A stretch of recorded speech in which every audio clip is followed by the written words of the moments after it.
Welcome to the Life Hacks Show. Life Hacks gives you proof hacks and tips for the best version of yourself. And here's your crash test dummy for a better life, Marcus Meurer. Hey everybody, welcome back to, well, this is actually a very special show. Yes. The format is going to be quite different because we're doing a twofer on this one. Marcus, would you like to elaborate? Yeah, sure. Hi, I'm Marcus from the Lifehacks podcast, and I'm very happy about this new format we are just trying out here. Yes. See, what's going on is Marcus is going to publish this episode on his podcast. So everybody who's listening to this is like, obviously, I knew that. We're listening to Marcus's. And so everybody who's listening to Love Affair Travel, this is a twofer. So you get two people for one. I hope it works out. Yeah, just see what works. It will work out. So Marcus is running the DNX camp right now here in Koh Lanta. We're on the islands. It's been really interesting because they're staying at the same co-working space as us. So this group of people have come here and you guys are working together on various different projects. And so this is the quintessential digital nomad type situation, right? Yeah, right. We're gathering here 15 people on Koh Lanta for 10 days. And we're doing this format since nearly a year now. We did already camps on Tarifa in Spain, in Brazil, another one in Lisbon, and now we're here on Koh Lanta and I'm planning more camps.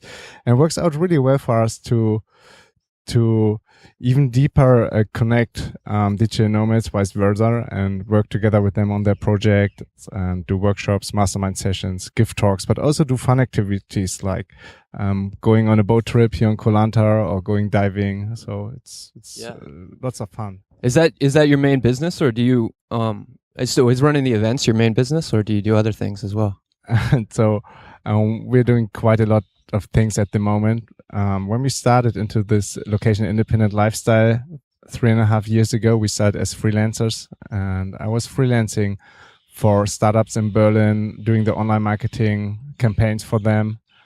And we also built some websites, and at the same time I was traveling with my girlfriend in Asia. We started a travel blog, a backpacking blog.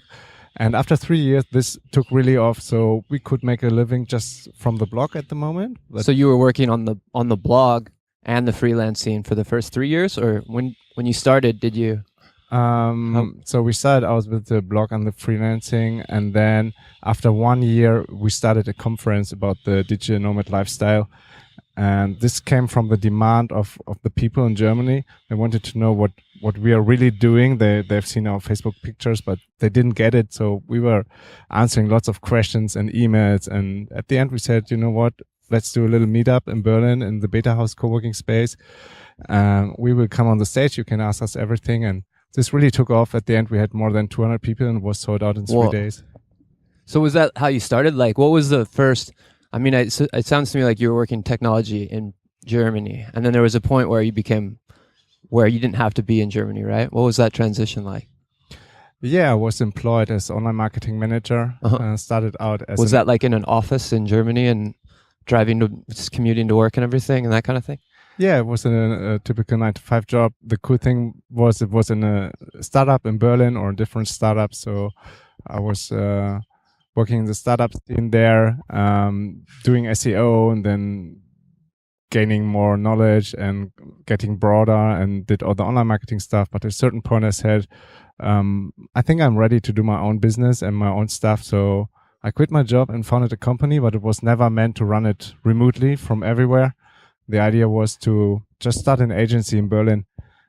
But then things changed when we were on a half-year trip in Asia, and I brought my laptop with me and started to work on like the concept and try to get the first clients. And I got the first clients, and I started to work while being on the road. Yeah, and then being on the road, traveling and getting the first client and actually getting the first bill paid changed everything. Yeah, that's a big deal, right? Like, I remember having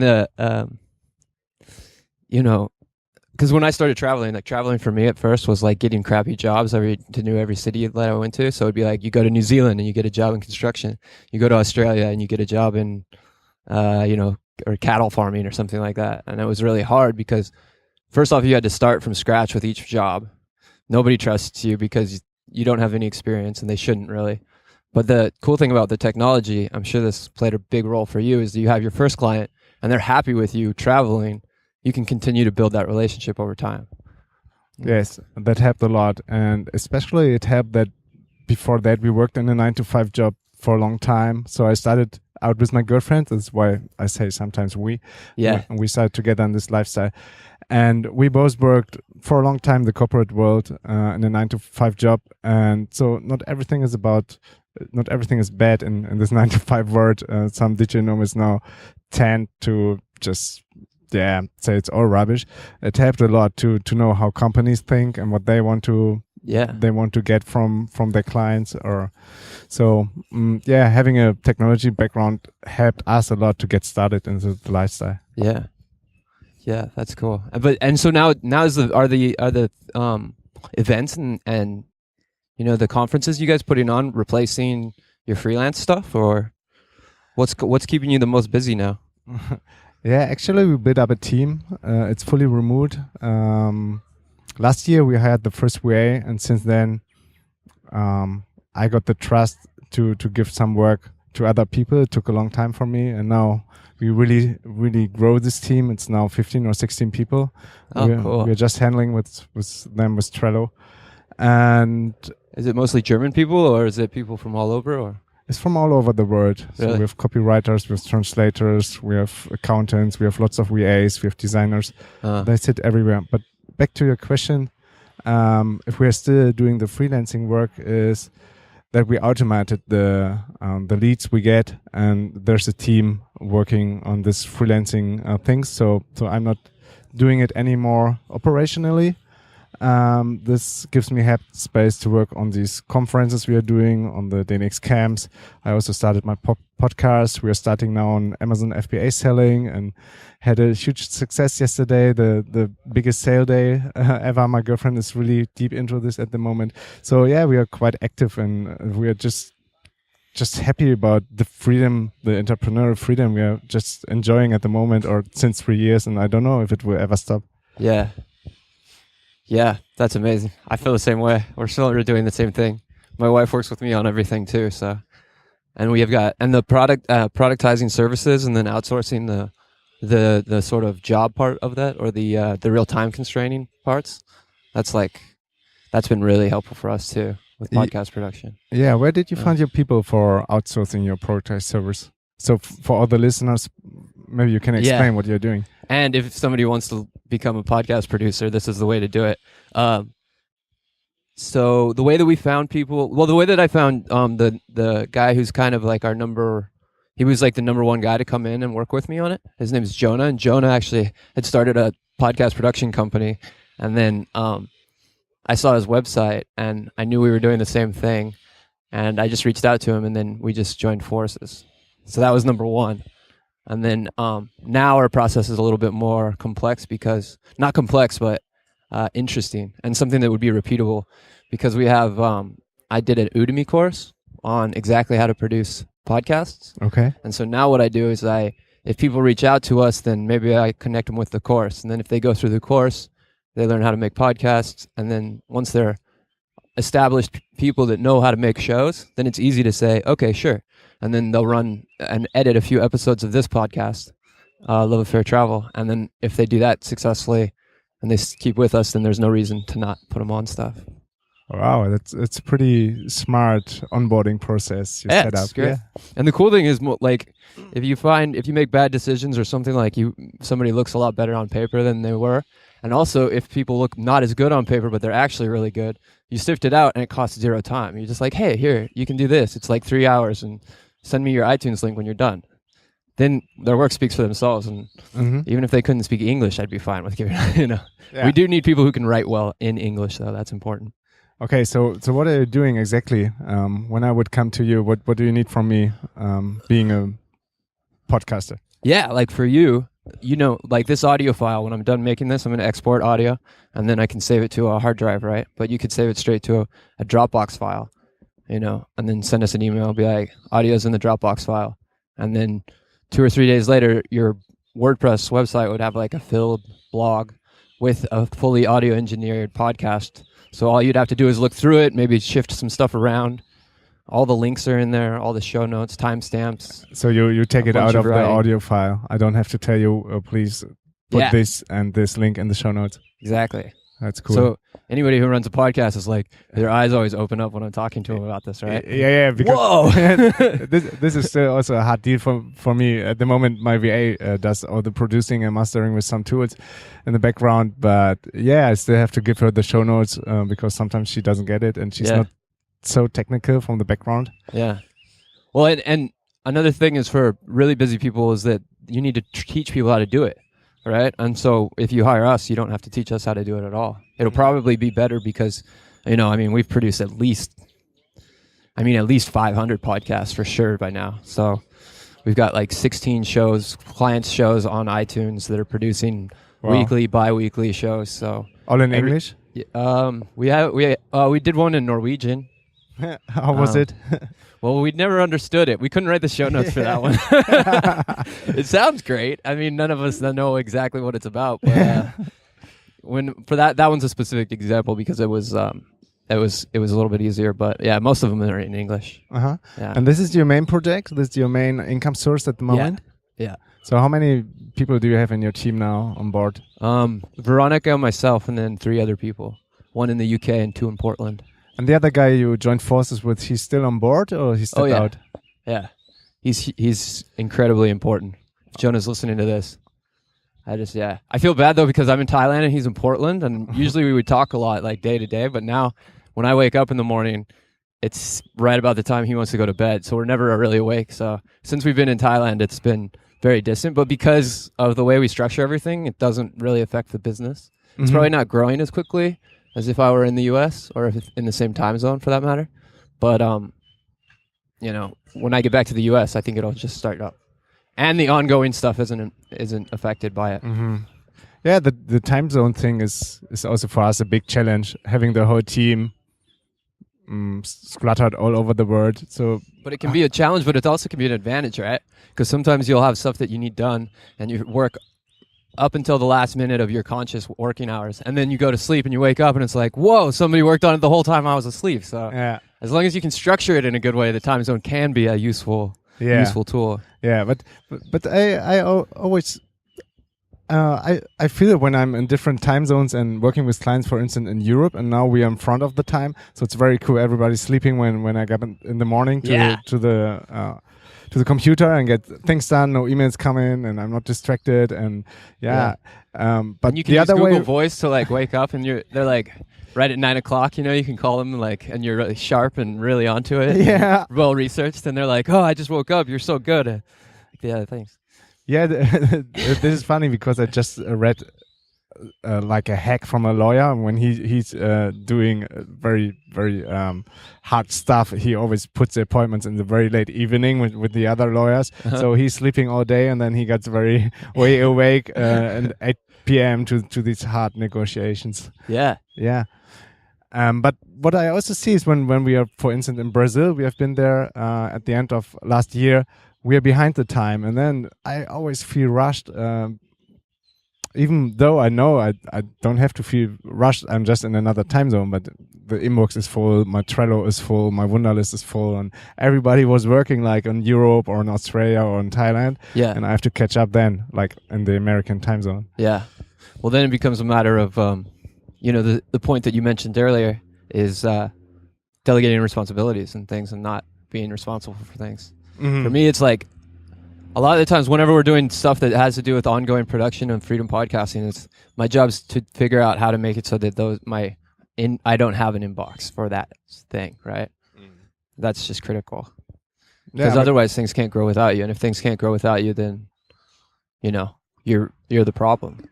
Yeah, I know. Yeah, I'm trying to get better in this, but it's hard. I think there is not many resources to learn, like going this step to build up a team and to delegate and to give responsibility to other people and trust them, and just don't be too perfectionistic. If they do something the other way, it could be even better than your way. But you have to get it. There's Seth Godin has that podcast. Have you heard of this one called Startup something? Startup School? Startup School, yeah. That's Seth Godin. Yeah. That one's great. And then the Tropical MBA guys have a really great one on standard operating document, an SOD, and how to write that and then use that. Yeah. Those are the two critical things for me in like being able to give that away. And then I started giving away stuff that I really wanted to do too. Like even podcasts that like I really wanted to do them. And so giving them away was like, it was like a lost.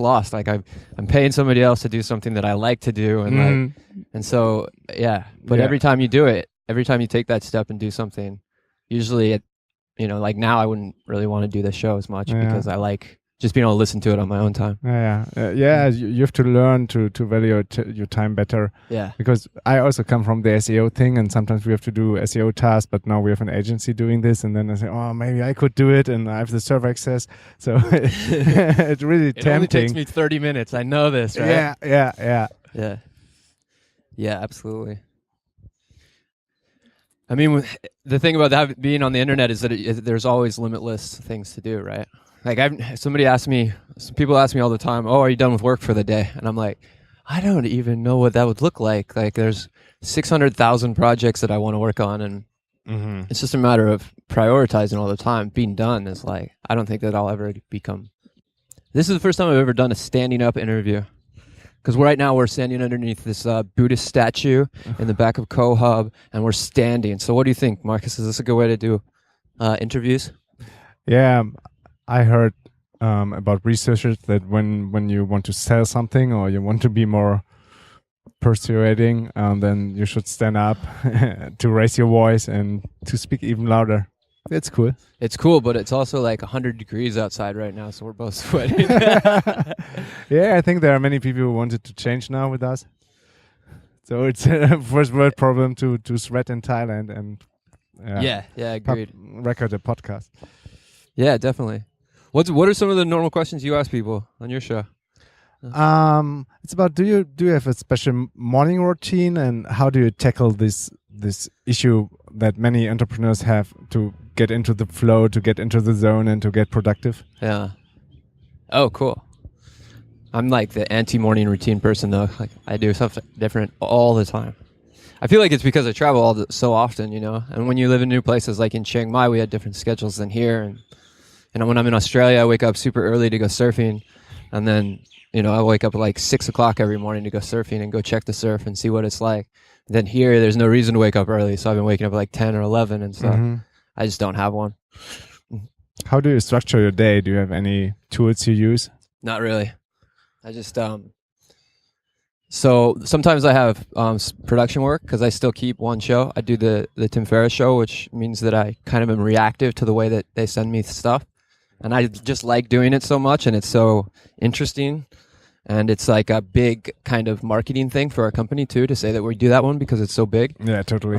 So I'm reactive in a lot of ways to that. So sometimes they'll send me stuff and I'll end up staying up late to do it, or spending like a whole week doing like a collection of shows, but then I'll have like a week where they don't send me anything too. So then I work on all the other stuff. So it's not very predictable how many shows you get especially from this Tim Ferriss show? Yeah. I mean, it's kind of predictable. Like no, it's not very predictable. I know that they're going to be there sometimes. But this is what I see when he publishes his episode and try to find a certain system or pattern, but there's none. Yeah, there's like, I don't think that there's any. But this is how to do it, and not to make a science out of everything. Just get started and get the content out. Yeah. I mean, I like doing that, and then like right now it's March. And so next month is tax season in the US. So I'm taking care of our books and wrapping up a bunch of legal stuff for the whole year. And so I'm really busy right now, whereas most of the year I don't have quite as much back end stuff that's going on right now. And I don't know. Other thing is I just get excited about working. So it never feels like work for me. I think that's the key to why I'm able to do so much. Yeah. Yeah. This is really true. For how long are you doing this lifestyle now?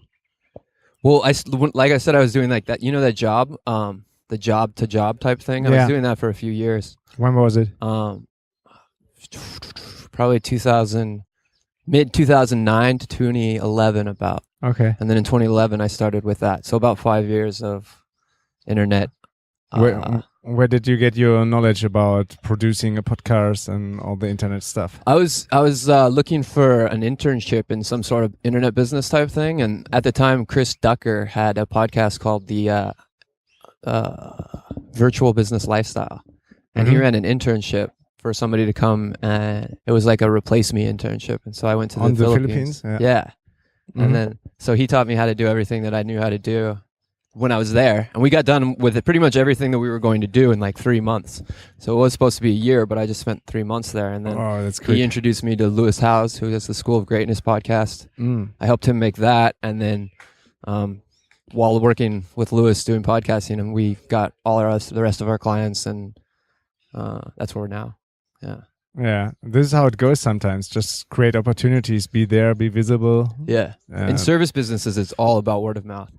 Like we have SEO, and people come to our website and leave the survey for us to contact them, and those are almost like 90% not even worth our time to check out. But then sometimes, why? Just because they're not really qualified people. People are interested in starting a podcast, but when they find out the time constraints and they don't really have like a business that's set up to where podcasting will work, right? Like, because podcasts aren't good for people, especially from a money making perspective, if you don't have a system behind it. And so it's like funnel marketing. Podcasts are a great top end of your funnel, but you have to have a pretty good funnel behind it if you're doing it for that reason. And everybody does podcasts for different reasons, but the thing is that people who find the work that we do on iTunes tend to ask, say their friend has a podcast on iTunes. They're like, how'd you do this? And then they say, these guys. And then when they reach out to us, it's like, hey, I want to launch in February. And we're like, okay, cool. And so when you think about the difference between that and trying to qualify and tell the story of what you do to somebody, it's just completely different. And so doing good work for people and putting everything that you have into them being successful is the best way to get clients. Yeah, it is. The rest will follow always. If you put everything you have and all your passion into something, let it be the clients, let it be the money, let it be the reach, let it be the audience. Everything will follow. Yeah. I'm pretty sure about it, because unless you do it into something really silly. Yeah. But as long as you try to do something good and solve a problem for someone, or it will work. It will work out. Especially if you solve problems for busy people. People who are really busy have a lot of ways that they want to leverage their time, and so if you can focus on supporting that, I think it's really it's an easiasier market, because they have the resources to pay you and that kind of thing. Yeah, for sure. So yesterday evening we were both doing CrossFit together. You're a real pro. Yeah. I still have to catch up to get on your level. But you were mentioning to me that I think, especially in the last months, you really enjoy your location independent lifestyle, because we start to meet more and more people wherever we go, and there are more and more hotspots we can go to, and we know already so many people just from online and from Skype interviews and catching up on Facebook, and now it's like really always exciting to go into hubs like the Co-Hub or to Chiang Mai, and there are some other people from my industry. Yeah, and it's like, especially for us, because it was a really strange thing, because Veronica and I were dealing with immigration stuff, so we were either stuck in the United States, which was fine, and the U.S. is probably a great place. We just would always end up in cities. She's from Australia, right? Right. And so we have to be in the U.S. some parts of the year, and we have to be in Australia. Australia is really not. I mean, I guess the Gold Coast isn't great for the location independent stuff. I mean, the internet's slow there, and it's an expensive place to live, especially if you have the internet's slow in Australia, which is crazy, because it's one of the most organized, beautiful, safe countries in the world, but they just I don't know. I think it's because there's only 22 million people on an island, the size of the continental US, and so they just don't have, there's not as many people buying internet there for them to be able to invest whatever $100 million into like the infrastructure that they need to have good internet. But anyways, the point is that we were living in places a lot of the time where there weren't people doing internet business stuff like this, and so when we came here, and there's just everybody, we're surrounded by people. There's like, I'm looking over at Co-Hub right now, there's probably like 30 people that all have similar stuff. It's really interesting, and it's really fun. it doesn't make you feel so alone, you know? Yeah, and this is one of the biggest challenge we faced. Even we were doing business together and traveling together with my girlfriend. We sometimes feel lonely on the road and said, where are the like-minded people? We were working in hostels where people get drunk and they were falling over our cables. And once they really crashed my MacBook down because there was a party going on the rooftop. And we were really in the flow with our headphones in the zone. And we didn't recognize what changed in the last 2 hours around us. But then everybody was drunk. And I just saw it when my MacBook was on the ground. So there were crazy times, but it's cool that somehow it evolves, it grows up, it gets more professional. This is cool. It's very exciting. And it's hard to live in places where people, like a place like Koh Lanta, everybody who comes here is pretty much vacationing.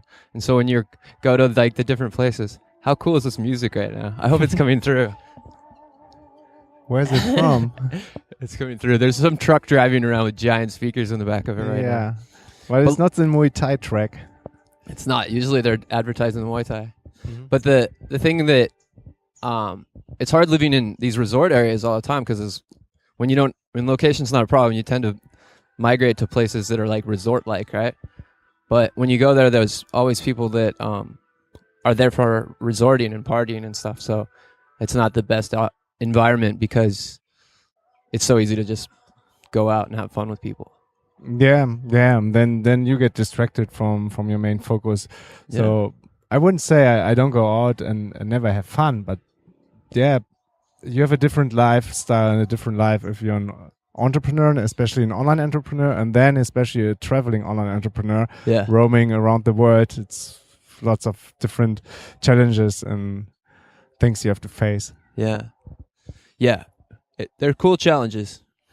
It's funny though because like even when we do really fun things, sometimes I feel like I'd rather be working, right? Like I really like to work, and so sometimes I'll find myself like, getting ready to go on like a horseback ride or like a scuba diving trip, and I'll be like, man, I don't know, I think I should just stay home and do this or whatever, and Same for us. Sometimes my girlfriend has to force me, or vice versa. I have to say, come on, Philly, we're working now since 5 days here in our Airbnb or apartment or in the co-hub and in a co-working space. So we try to work from different environments. And I said, come on, we have to shut our laptops and go diving for one day. Yeah.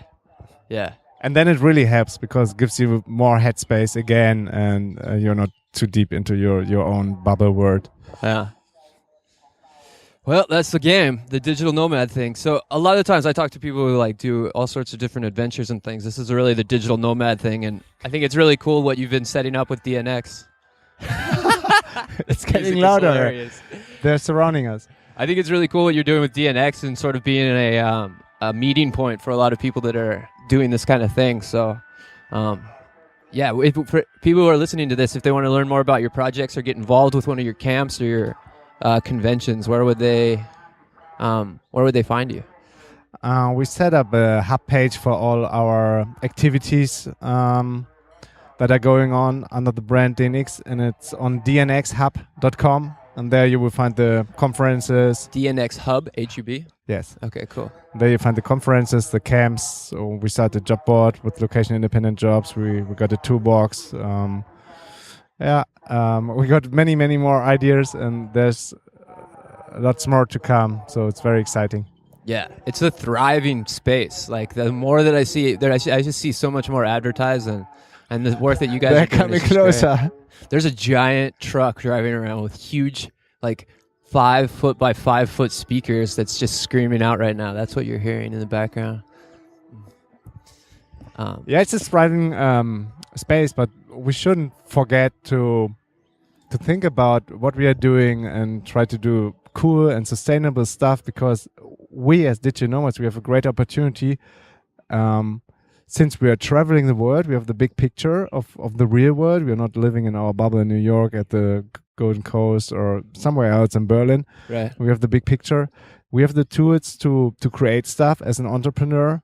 And combining these two tools and connecting with the local community, I think this is a real big responsibility we have, and also a big opportunity to use it wisely, because the whole world is, I have the feeling many people are watching us at the moment, because they they really understand now we are the future of work, and in some years it's just a normal thing to do remote work. It's one thing you can do your work, not sitting in a cubicle anymore.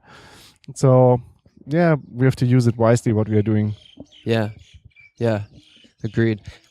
I've been noticed that there's this sort of sense of like omnipotence, as if everybody's going to become remote workers in the future, and I really think that that's silly. But like, because you can't have people who are like doing most of the jobs in the world. So like, I always think that I think really high tech and intelligent jobs are all going to go remote, because the smartest people were going to be able to want to be able to be remote rather than be in an office, perhaps.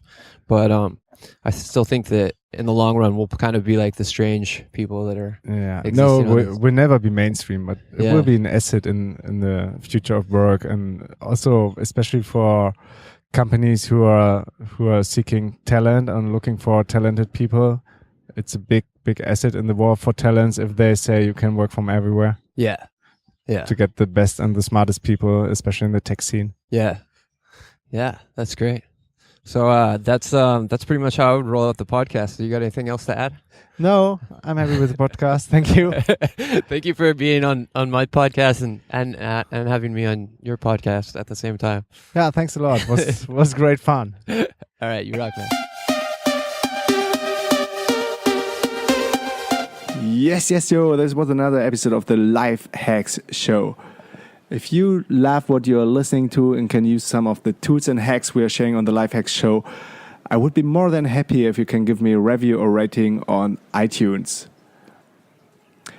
Follow me on facebook.com/Meurer Marcus and just ping me and give me some feedback that would mean the world to me. So long, have fun, peace and out.